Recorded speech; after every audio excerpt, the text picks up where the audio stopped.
श्रीमद् भागवत महापुराण के प्रथम स्कंद के 18वां अध्याय में ब्राह्मण बालक द्वारा महाराज परीक्षित को श्राप। तो आइए शुरू करते हैं इस अध्याय को। श्री सूत गोस्वामी ने कहा, भगवान श्री कृष्ण अद्भुत कार्य करने वाले हैं।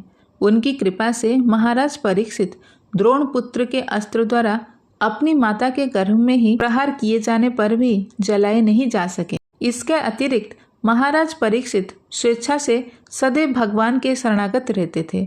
अतएव वे उड़ने वाले सर्प के भय से, जो उन्हें ब्राह्मण बालक के कोपभाजन बनने के कारण काटने वाला था, न तो भयभीत थे न अभिभूत थे। तत्पश्चात अपने समस्त सगियों को छोड़कर राजा ने शिष्य रूप में व्यास के पुत्र सुखदेव गोस्वामी की शरण ग्रहण की और इस प्रकार वे भगवान की वास्तविक स्थिति को समझ सके। ऐसा इसीलिए हुआ क्योंकि जिन्होंने वैदिक स्तोत्रों से स्तुति किए जाने वाले भगवान की दिव्य कथाओं के लिए ही अपना जीवन अर्पित कर रखा है और जो निरंतर भगवान के चरण कमलों का स्मरण करने में लगे हुए हैं, उन्हें अपने जीवन के अंतिम क्षणों में भी किसी प्रकार की भ्रांति होने का डर नहीं रहता। जब तक अभिमन्यु का महान शक्तिशाली पुत्र संसार का सम्राट बना हुआ है, तब तक कली के पनपने की कोई गुंजाइश नहीं है। जिस दिन तथा जिस क्षण भगवान श्री कृष्ण ने इस पृथ्वी को छोड़ा, उसी समय समस्त अधार्मिक कृत्यों को बढ़ावा देने वाला कली इस संसार में आ गया। महाराज परीक्षित मधुमक्खियों की तरह यथार्थवादी थे, जो केवल सार को ग्रहण करती हैं। वे यह भलीभांति जानते थे कि इस कलयुग में कल्याणकारी वस्तुएं तुरंत ही अपना शुभ प्रभाव डालती है, जबकि अशुभ कर्मों को वास्तविक रूप में संपन्न करना पड़ता है। अतएव उन्होंने कभी भी कली से ईर्ष्या नहीं की। महाराज परीक्षित ने विचार किया कि अल्पज्ञ मनुष्य कली को अत्यंत शक्तिशाली मान सकते हैं, किंतु जो आत्मसंयमी है उन्हें किसी प्रकार का भय नहीं है। राजा बाघ के समान शक्तिमान थे और मूर्ख लापरवाह मनुष्यों की रखवाली करते थे। हे मुनियों, जैसा आपने मुझसे पूछा था, अब मैंने पवित्र राजा परीक्षित के इतिहास से संबंधित भगवान कृष्ण की कथाओं की लगभग सब बातें सुनाई हैं। जो लोग जीवन में पुण्य सिद्धि प्राप्त करने के इच्छुक हैं, उन्हें अद्भुत कर्म करने वाले भगवान के दिव्य कार्यकलापों तथा गुणों से संबंधित सारी कथाएं अत्यंत विनीत भाव से श्रवण करनी चाहिए। श्रेष्ठ मुनियों ने कहा, हे सौम्य सूत गोस्वामी, आप अनेक वर्षों तक जिए तथा शाश्वत यश प्राप्त करें, क्योंकि आप भगवान श्री कृष्ण के कार्यकलापों के विषय में उत्तम ढंग से बता रहे हैं। हम जैसे मर्त्य प्राणियों के लिए यह अमृत के समान है। हमने अभी अभी इस सकाम कृत्य यज्ञ की अग्नि को संपन्न करना प्रारंभ किया है और हमारे कार्य में अनेक अपूर्णताएं होने के कारण इसके फल की कोई निश्चिंतता नहीं है। हमारे शरीर धुएं से काले हो चुके हैं, लेकिन हम भगवान गोविंद के चरण कमलों के अमृत रूपी उस मधु से सचमुच तृप्त हैं, जिसे आप हम सबको वितरित कर रहे हैं। भगवत भक्त के साथ क्षण भर की संगति के महत्व की तुलना न तो स्वर्गलोक की प्राप्ति से न भौतिक मुक्ति की प्राप्ति से की जा सकती है। तो फिर उन सांसारिक वरदानों के विषय में क्या कहा जाए, जो भौतिक संपन्नता के रूप में होते हैं और मर्त्यों के लिए हैं। पूर्ण पुरुषोत्तम भगवान श्री कृष्ण समस्त महान जीवों के एकमात्र आश्रय हैं और उनके दिव्य गुणों का मापन शिव तथा ब्रह्मा जैसे यौगिक शक्तियों के स्वामियों द्वारा भी नहीं किया जा सकता। तो भला जो रसास्वादन में पटु हैं, वह क्या कभी उनकी कथाओं के श्रवण द्वारा पूरी तरह तृप्त हो सकता है? हे सूत गोस्वामी, आप विद्वान हैं तथा भगवान के शुद्ध भक्त हैं, क्योंकि आपकी सेवा का प्रमुख उद्देश्य भगवान है।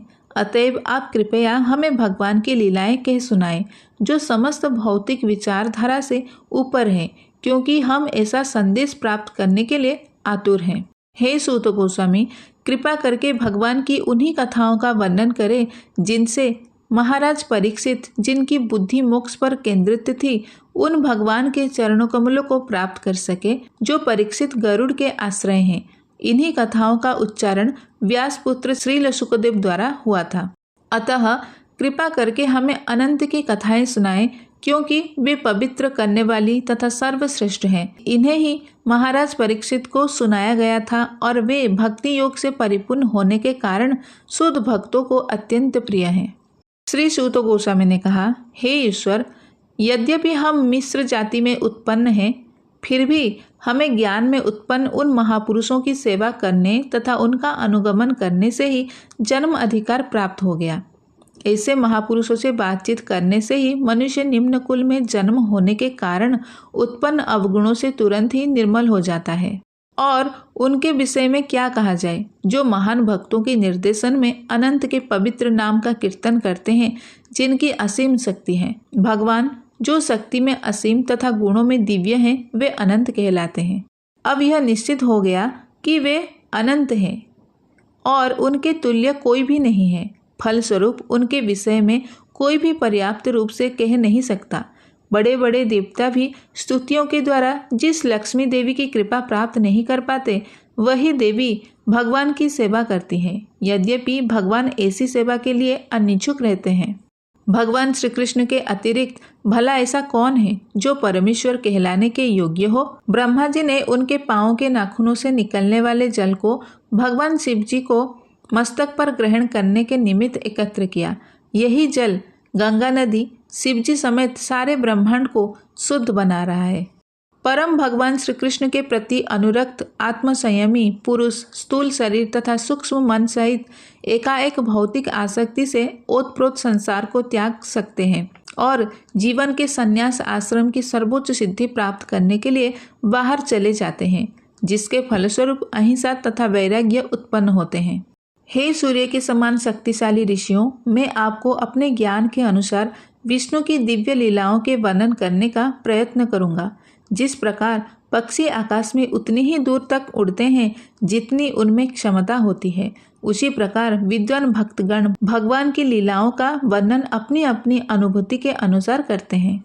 एक बार महाराज परीक्षित वन में धनुष बाण से शिकार करते हुए हिरणों का पीछा करते करते अत्यंत थक गए और उन्हें अत्यधिक भूख तथा प्यास लग आई। जलाशय की खोज करते हुए वे सुविख्यात समीक ऋषि के आश्रम में प्रविष्ट हुए, जहां उन्होंने आंखें बंद किए शांत भाव से बैठे मुनि को देखा।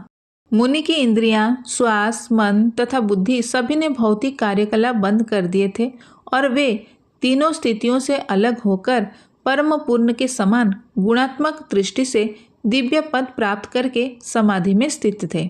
ध्यान मग्न मुनि मृग चर्म लपटे थे और इनकी लंबी जटाएं उनके सारे शरीर पर बिखरी हुई थी। प्यास के मारे सूखे तालू वाले राजा ने उनसे जल मांगा। आसन, बैठने का स्थान, जल तथा मधुर वचनों के द्वारा किसी प्रकार से स्वागत न किए जाने पर राजा ने अपने आप को उपेक्षित समझा और इस तरह सोचते हुए वे क्रोध हो गए। हे ब्राह्मणों, ब्राह्मण मुनि के प्रति राजा का क्रोध तथा द्वेष अद्भुतपूर्व था, क्योंकि परिस्थितियों ने उन्हें भूखे तथा प्यासे बना दिए थे। इस प्रकार अपमानित होकर राजा ने लौटते समय अपने धनुष से एक मृत सर्प उठाया और उसे क्रोधवश मुनि के कंधे पर रख दिया। तब वे अपने राजमहल को लौट आए। लौटने पर वे सोचने लगे तथा मन ही मन तर्क करने लगे कि क्या मुनि इंद्रियों को एकाग्र करके तथा आंखें बंद किए सचमुच समाधि में थे, अथवा वे निम्न क्षत्रिय का सत्कार करने से बचने के लिए समाधि का स्वांग रचा रहे थे। उस मुनि का एक पुत्र था जो ब्राह्मण पुत्र होने के कारण अत्यंत शक्तिमान था। जब वह अनुभवहीन बालकों के साथ खेल रहा था, तभी उसने अपने पिता की विपत्ति सुनी जो राजा द्वारा लाई गई थी। वह बालक वहीं पर इस प्रकार बोला, अरे शासकों के पापों को तो देखो, जो अधिशासी दास सिद्धांतों के विरुद्ध कौओं तथा द्वार के रखवाले कुत्तों की तरह अपने स्वामियों पर पाप ढाते हैं। राजाओं की संतानें निश्चित रूप से द्वार रक्षक कुत्ते नियुक्त हुई हैं और उन्हें द्वार पर ही रहना चाहिए। तो किस आधार पर ये कुत्ते घर में घुसकर अपने स्वामी की ही थाली में खाने का दावा करते हैं? सबों के परम शासक भगवान श्री कृष्ण के प्रस्थान के पश्चात हमारे रक्षक तो चले गए, लेकिन ये उपद्रवी फल फूल रहे हैं। अतएव इस मामले को मैं अपने हाथ में लेकर उन्हें दंड दूंगा। अब मेरे पराक्रम को देखो। क्रोध से लाल लाल आंखें किए अपने संगियों से कहकर उस ऋषिपुत्र ने कौशिक नदी के जल का स्पर्श किया और शब्द रूपी वज्र छोड़ा। उस ब्राह्मण पुत्र ने राजा को इस प्रकार शाप दिया, आज से 7वें दिन अपने वंश के इस सर्वाधिक नीच को तक्षक सर्प डस लेगा, क्योंकि इसने मेरे पिता को अपमानित करके शिष्टाचार के नियमों को तोड़ा है। तत्पश्चात जब वह बालक आश्रम को लौट आया तो उसने अपने पिता के गले में सर्प देखा और उद्विग्नता के कारण वह जोर से चिल्ला पड़ा।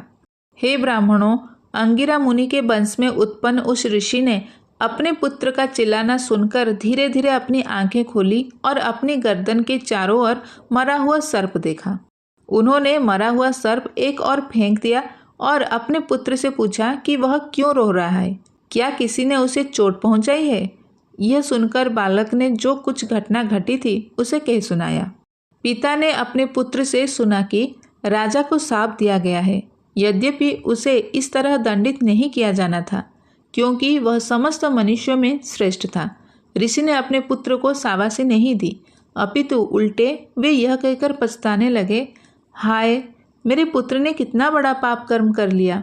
उसने एक तुच्छ अपराध के लिए इतना भारी दंड दे दिया है। हे बालक, तुम्हारी बुद्धि अपरिपक्व है, अतएव तुम्हें ज्ञान नहीं है कि राजा मनुष्यों में सर्वोत्तम और भगवान के तुल्य होता है। उसकी तुलना कभी भी सामान्य लोगों के साथ नहीं की जा सकती। उसके राज्य के नागरिक उसके दुर्धर्म तेज से सुरक्षित रहकर समृद्धिमय जीवन व्यतीत करते हैं। हे बालक, एक छत्र राज्य सत्ता द्वारा रथ चक्र धारण करने वाले भगवान का प्रतिनिधित्व किया जाता है और जब राज सत्ता ही मिट जाती है तो सारा संसार चोरों से भर जाता है जो तितर बितर मेमनों की भांति असुरक्षित प्रजा को तुरंत परास्त कर देते हैं। राजा की शासन प्रणाली के समाप्त होने तथा धूर्तों एवं चोरों द्वारा लोगों की संपत्ति लूटने के कारण बड़े बड़े सामाजिक विघ्न आएंगे, लोग हताहत किए जाएंगे, पशु तथा स्त्रियां चुराई जाएंगी और इन सारे पापों के उत्तरदायी होंगे हम सब। उस समय सामान्य लोग जाति तथा समाज व्यवस्था के गुणात्मक कार्यों के रूप में प्रगतिशील सभ्यता के मार्ग से तथा वैदिक आदेशों से धीरे धीरे गिर जाएंगे। इस प्रकार वे इंद्रिय तृप्ति के निमित्त आर्थिक विकास के प्रति अधिक आकृष्ट होंगे, जिसके फलस्वरूप कुत्तों तथा बंदरों के स्तर की अवांछित जनसंख्या को बढ़ावा मिलेगा। सम्राट परीक्षित एक पवित्र राजा हैं। वे अत्यंत प्रसिद्ध हैं और उच्च कोटि के भगवत भक्त हैं। वे राजाओं में संत हैं और उन्होंने अनेक अश्वमेध यज्ञ किए हैं। जब ऐसा राजा भूख तथा प्यास का मारा थका हारा होता है तो वह किसी भी तरह से शाप दिए जाने के योग्य नहीं होता। तब ऋषि ने सर्वव्यापी भगवान से अपने अप्रौढ़ तथा बुद्धिहीन पुत्र को क्षमा करने के लिए प्रार्थना की, जिसने ऐसे व्यक्ति को शाप देने का महान पाप किया था, जो समस्त पापों से मुक्त था और पराश्रित एवं सभी प्रकार से रक्षा किए जाने के योग्य था। भगवान के भक्त इतने सहिष्णु होते हैं कि अपमानित होने, ठगे जाने, शापित होने, विचलित किए जाने, उपेक्षित होने अथवा जान से मारे जाने पर भी कभी बदला लेने का विचार नहीं करते। इस प्रकार मुनि ने अपने पुत्र द्वारा किए गए पाप के लिए पश्चाताप किया।